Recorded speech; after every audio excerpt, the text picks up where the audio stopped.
Hello everyone, मी नम्रता तुमचं माझ्या YouTube चॅनलमध्ये स्वागत करते। काहीतरी गोड खावंसं वाटतं तुम्हाला, पण समजत नाही की काय बनवायचं आहे, तर मी आज तुमच्यासाठी घेऊन आली आहे की खव्यापासून खव्याची पोळी कशी बनवायची। खूप कमी साहित्यामध्ये ही खव्याची पोळी आपण कशी बनवायची आज मी हे तुम्हाला दाखवणार आहे। आम्हाला घरात सगळ्यांना खूप जास्त गोड आवडतं, त्याच्यामुळे मम्मी आमच्यासाठी सारखं काही ना काही गोड बनवत असते। तर ही खवा पोळी मम्मीने कशी बनवली हे आज मी तुम्हाला दाखवते। तर आपण सुरुवात करू। खवा पोळी बनवण्यासाठी मी एका मोठ्या बाउलमध्ये खवा घेतला। लार्ज साइजचा बाउल तुम्ही घेऊ शकता। खवा पॅन मध्ये ऍड करून झाल्यानंतर पाव वाटी साखर घ्यायची। ती साखर या खव्यामध्ये मिक्स करून गॅस चालू करून घ्यायचा।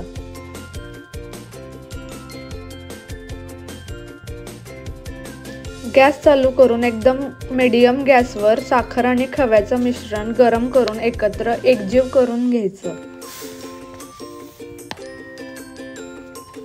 तुम्ही बघू शकता इथे साखर मेल्ट झाली आहे।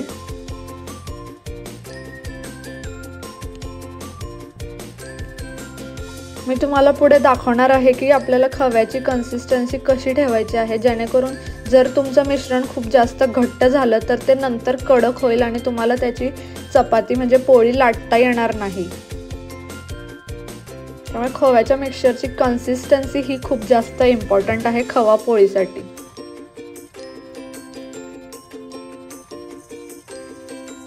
ही जी खवा पोळी आहे ती तुम्ही एकदा ट्राय करा नक्की, आणि तुम्ही कमेंट सेक्शन मध्ये मला सांगा की तुम्हाला कशी वाटली।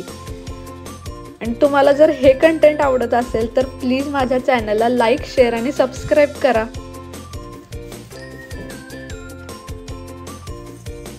साखर पूर्ण मेल्ट झालेली आहे खव्यामध्ये आणि हे थोडंसं ऑइल असं आपल्याला सुटताना इकडे दिसतंय। तर तुम्ही बघू शकता थोडं इकडे ऑइल सुटायला सुरू झालेलं आहे। साखर आणि खव्याचा असा थोडा गोळा होईपर्यंत, थोडंसं ऑइल सुटेपर्यंत व्यवस्थित छान भाजून घ्यायचं आणि मग गॅस बंद करायचा। ही कन्सिस्टन्सी येईपर्यंत तुम्हाला छान खव्याचं मिक्सचर परतून घ्यायचं।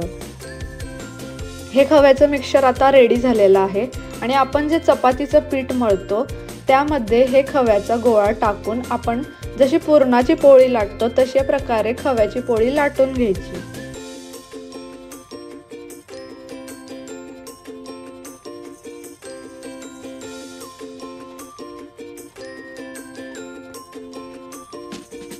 खव्याची पोळी लाटून झाल्यानंतर एकीकडे पॅन आपण चालू करून घ्यायचा आणि त्यामध्ये थोडंसं तूप टाकून घ्यायचं नॉर्मल।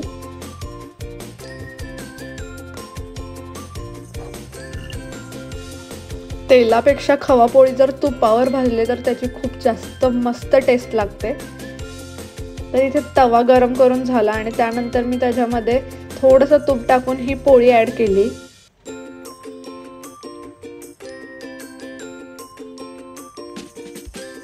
खवा पोळी एका साइडला थोडी भाजल्यानंतर परत इकडे तूप ऍड केलं।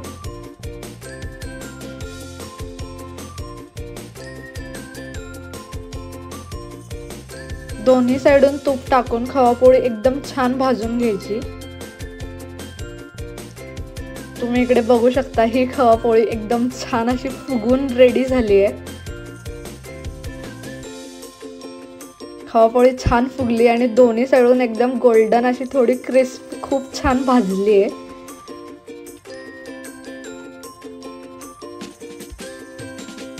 तर अशा प्रकारे मी सगळ्या खवापोळी बनवून घेतल्या। मी तुम्हाला ते मिक्सचर सांगितलं त्यामध्ये 7 ते 8 खवापोळी रेडी होतील। Okay, thank you, bye.